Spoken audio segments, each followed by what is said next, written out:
Good morning, guys. It's Darren from Jace Media, and at this crazy, ungodly hour in the morning, I'm joined by award-winning guitarist, singer-songwriter Ollie Brown. Ollie, good morning, buddy. How are you?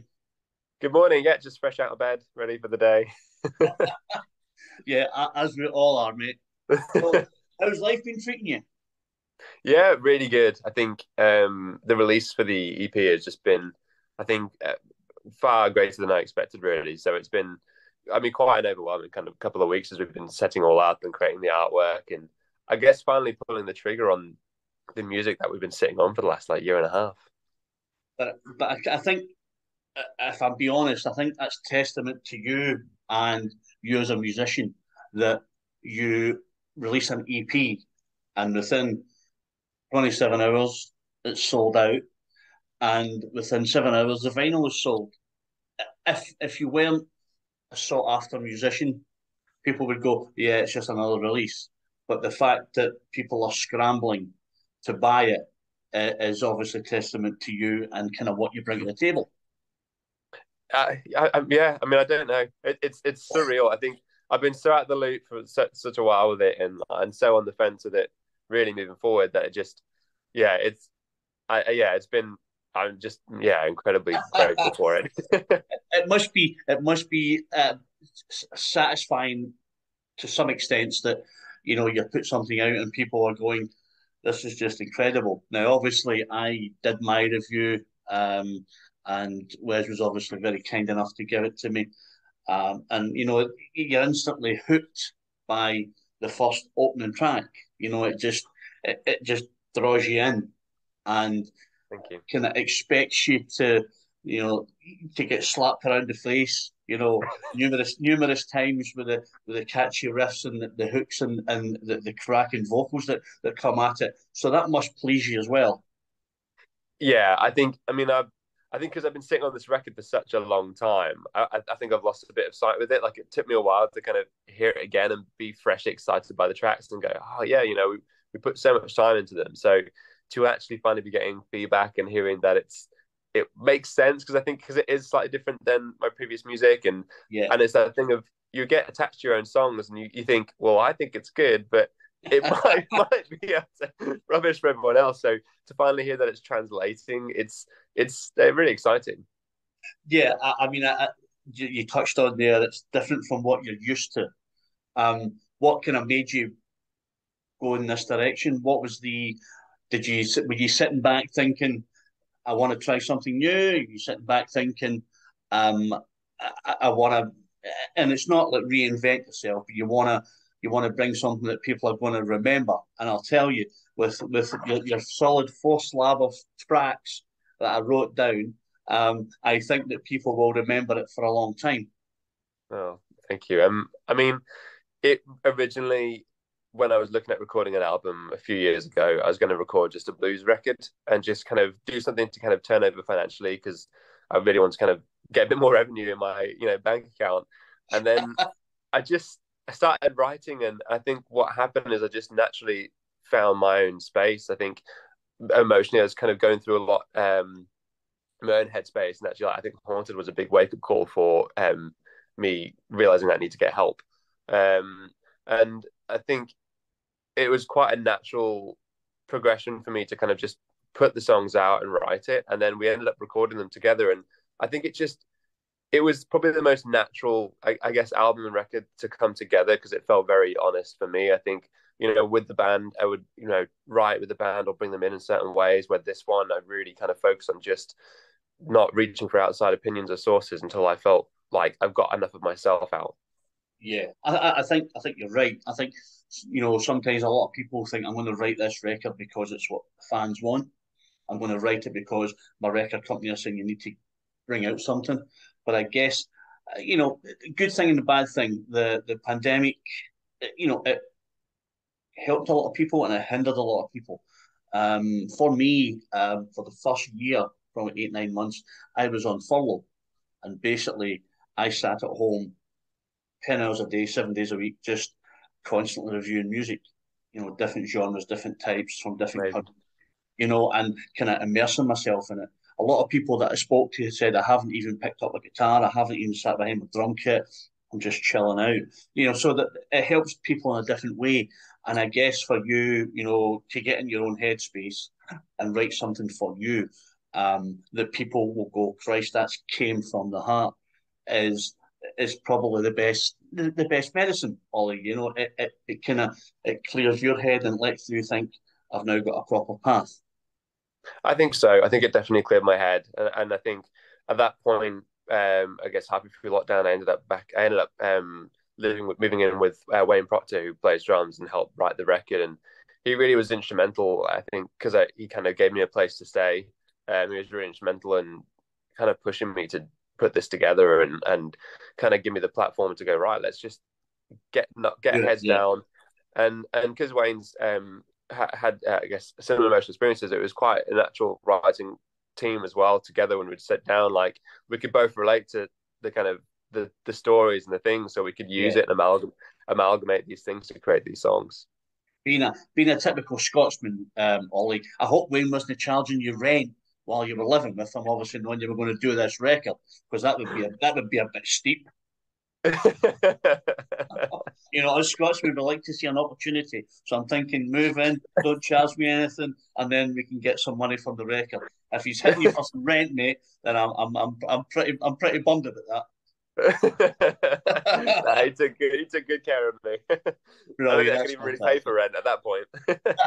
Yeah, I mean, but you your hopes for the album, the EP and the vinyl. Are you going to have another run come out? Because I'm guessing that people are now scrambling, saying there's nothing left in the record shop. When am I going to get it? Yeah, so are we, because I think we were prepping to have some ready for the tours. So we're doing a second edition print of the CDs that is going to be still a kind of a limited run, just for the physical sales for the shows, and then we will have them available. And then we'll look at doing a later release of just more of a standard vinyl and a more of a standard CD, because the vinyl that we've gone for is we've got the gold splatter and the artwork, so it's quite expensive to create. So we're like, and I think if we're going to do a limited run, I really want to make it special. So it makes it more unique to have a splatter and the artwork and everything as part of it, and just kind of, I guess, create more unique items is kind of the way that we're going to go in limited releases. Yeah, and I guess when people were writing stuff and starting to tour. I mean, I will always go and buy a t-shirt from whenever I go to a gig. That's obviously my way of trying to pay back for the band, saying come in and review and take pictures and stuff. And I guess the gold splatter stuff is like, wow, I've got this, 188 milligram album that's got gold splatter that I can keep forever. And I think that stuff like vinyl is now coming back in a big way. And I guess it's a nice way to go in a little bit of history, because you won't. I mean, if you go the next album, I'm going to do silver splatter. People are going, oh, you've done gold splatter. What's the deal with silver splatter? I think bringing it out, doing a bit of gold splatter, people will always remember it as Yeah, you. I think I agree. I think that's why we want to really, because I mean, music's so disposable now, and it's why we kind of debated whether to do an album, an EP. So, and I think we wanted to create more with the physical side of things, create something that's a bit more limited in its runs to make it a bit more unique and a bit more special, so that it's not just about getting the music, and also it means that we can continue to make decisions for our next plans for it, and Yeah, that selling out the EPs and the vinyls that quickly has given us a platform to do more and create more for our next release. Like I know we've got some plans for the Solitude version of Haunted, the string version of Haunted, and because of those sales, we can actually look at entertaining this idea. And I think that's the thing of having these limited things. It's great to give back to give something to people that's more special, but it makes a huge difference for our yeah. progression as well. I think you're right, and I think that sometimes people go, "Oh, he's put out an album of 12 songs," and they're like, "They're monsters." I think introducing yourself in this genre and putting out an EP, it kind of leaves people wanting more. When's the Yeah, next EP coming? When's the new album coming? All and you're like, I'm not sure yet. And I think it gives a bit of hunger for people to go. I can't wait to see what he's bringing out next. So that it gives you the fuel to the fire to say I need to write more, while I'm on tour, or while I'm sitting with my feet up, counting my royalties for all my albums and my CDs and stuff. Yeah, those Spotify royalties are just so good. We're all millionaires. Yeah. Spotify surely are, that's for sure. Oh yeah, yes, Mr. Daniel is a rich man. Um, but I guess sometimes some of the platforms that you try and put stuff out on, yes, are the most that rip you off. But I guess that's what makes it more unique, that people can go to that platform and do it. We're very lucky as reviewers and interviewers that we get the EPs and the long play records, sent to us, and we're very lucky that we get to hear it before anyone else. So I guess that when people can only go to Spotify, he kind of corners the market a little bit. That it makes you Yeah. to be a bit more unique. Yeah, I think Spotify is great as well. Like, don't get me wrong, like it definitely gives people exposure. I think the thing with these stream platforms, I think it kind of almost negates albums a little bit because people pick the songs or it goes on playlists now, so it's more about single tracks. So which is definitely we've kind of shaped out our plan for the year in terms of releases, and it will, we've kind of got ideas in mind, and I think especially for us as an indie band right now and growing things, EPs, and we've got a whole, like all the other songs that are all recorded and ready, we've kind of put them in groups to kind of figure out to kind of create a scene, I guess, for each Yeah, EP, because it's great having an album of bangers and putting it out there, but one EP is, we're looking at potentially being quite a dark EP, quite a dark, long, kind of more kind of epic scale soundscape, which isn't or hasn't got high energy fast songs. So we're looking at trying to do something a little bit different where it's more about singles and individual songs releasing rather than saying, here's a packet of an album, enjoy the songs. I think making more of a moment with all the songs to really highlight them. yeah. I think you're right. I think if people, fans are like you or OliBrown, he's going to bring out this is going to like melt some faces, and then you change the landscape and you think, no, I'm going to release a couple of slow movers. I'm going to release one that's just going to punch you straight in the face. People go, wow, that's a bit different, and they'll kind of stand back and go, I really like that because it's not possibly what they were expecting. They weren't going, oh, No. I know what to get. I know what I'm going to get from Ollie, but when you put it on, you think, wow, it's a Yeah. total shift in direction, which catches people's attention. I think that's what we're hoping for with the next one as well, because I mean the opening track of the next kind of release potentially is an 8 minute long slow song, and it's heavy and it just grows and gets more brutal throughout, and it's definitely something that we're like looking at doing and just trying to figure out. I think because we planned out the year and we know what we're going to do with it, Yeah, I'm really excited to kind of start rolling and seeing it working, and like as I said, like really grateful for your taking the time to listen to it and reviewing it and the yeah. comments. Like it's really nice to kind of go, right, this works. We've got to just pull it off live now. But I think that's the thing. There is a bit of a scare when you put an EP, an album, or a single, and people go, not really sure because I'm used to Ollie doing this, and he's gave us this, and and I've had to listen to it like 5, 6 times to get into the groove.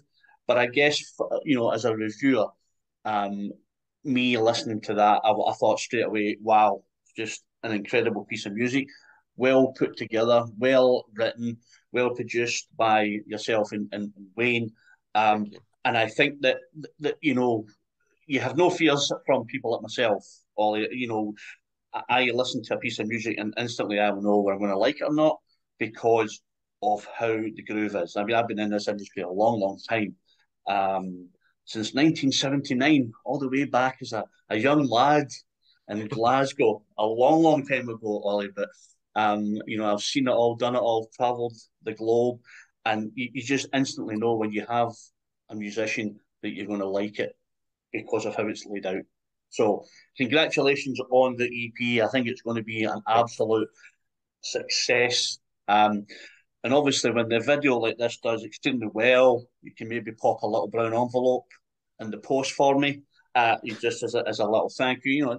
Yeah, Not yeah, sure. not too much, mate. Not too Yeah. much. Just enough to tide me over, like yourself. So you must be looking forward to going on tour.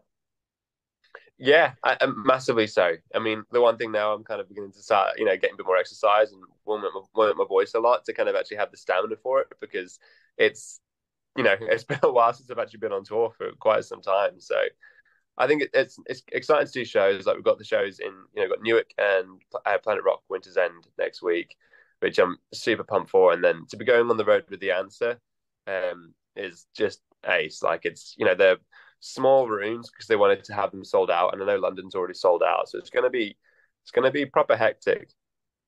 I think that's good though. I think it's possibly a good way to kind of reintroduce yourself back into the limelight because I think with small intimates there's nowhere to hide. You've No, got to go. You go out and it's like I can maybe sing to that little empty piece over there where no one's really listening. And I think with this, because it'd be sold out, packed shows, and it's people who will want to come and see you. Sometimes you get people that go, "Oh, the Answer are playing," and they've got OliBrown. Not really a fan of Ollie, but I'll go because it's the Answer. So I guess from you, with the success of the album and the CD, people want to come out, and I'm sure you're going to be playing some of these songs on the tour. yeah, a few of them.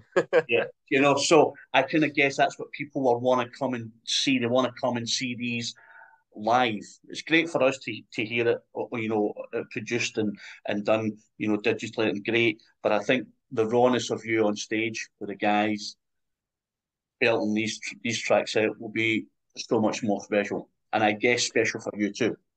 Yeah, we've put a show together and really kind of orchestrated it. So it's really, it's different than any of the shows I've played in the past, and it's a different mindset for me to get into as well as a performer because it's a lot more demanding in every aspect, like the guitar side of it and also the vocal side of it.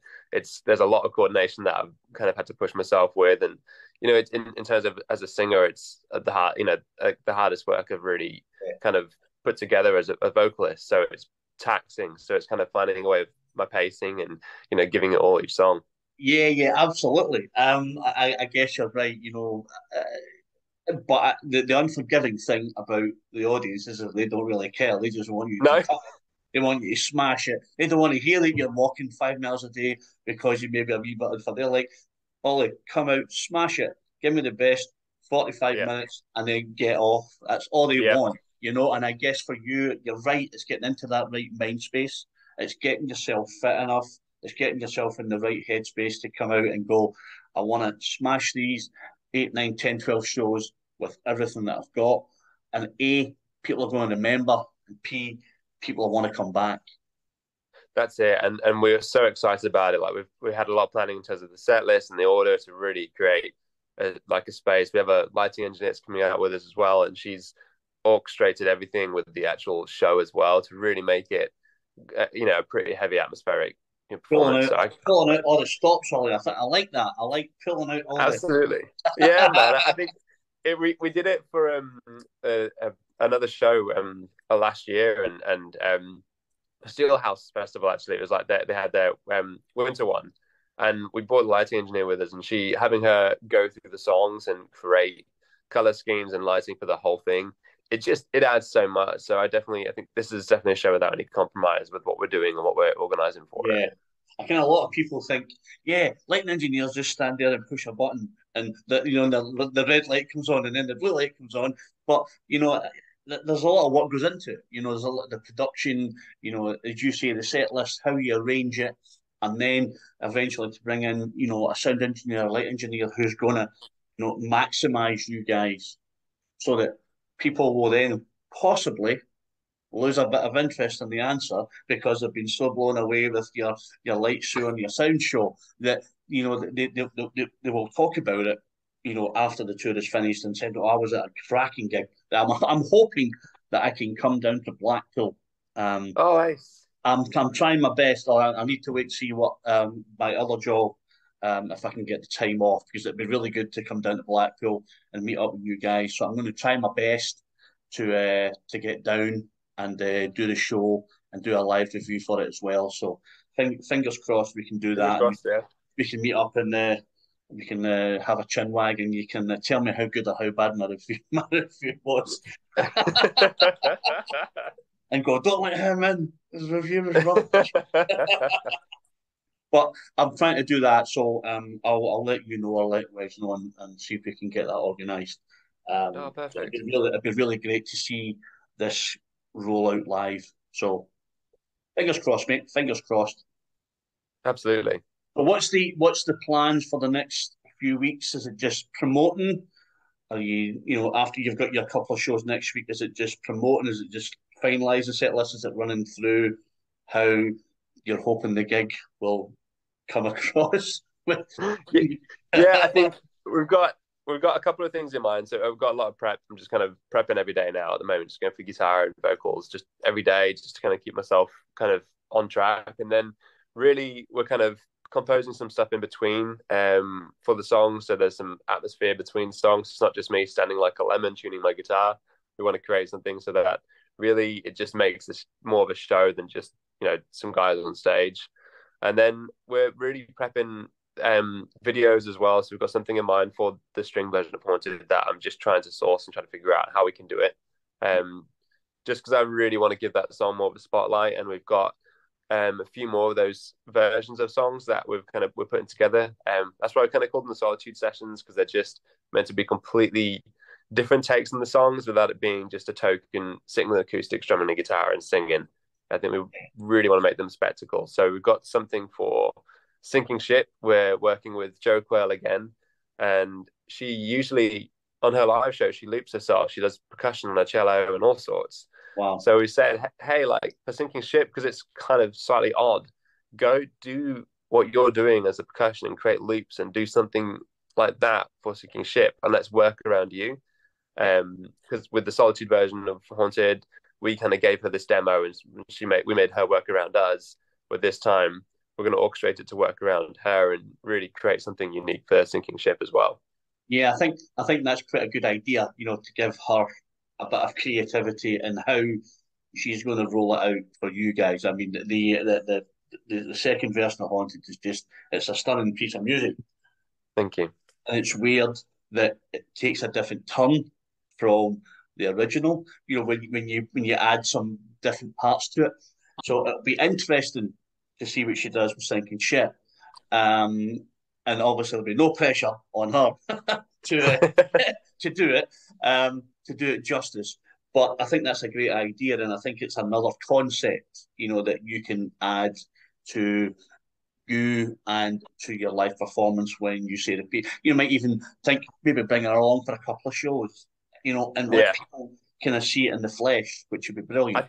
I definitely. I think that's what we're setting up with the Solitude sessions and doing something like that. I think it's giving us the option to not be stuck in repeating ourselves and doing the same thing. I think that's why the Sinking Ship version is going to be completely different to. So it's not just four sad songs of strings. It's going to be unique takes of each song that makes it still engaging and Yeah, puts a focus on the lyrics and the song in a different way, like the way that Haunted did. I think the rock version is more angry and desperate, where just this is Solitude version of it is pretty desolate and honest. yeah. Which Um, is so. How are you and yourself? You feeling good? Are you ready to take on the world? Are you ready to smash out all these venues? Are you feeling in a good place?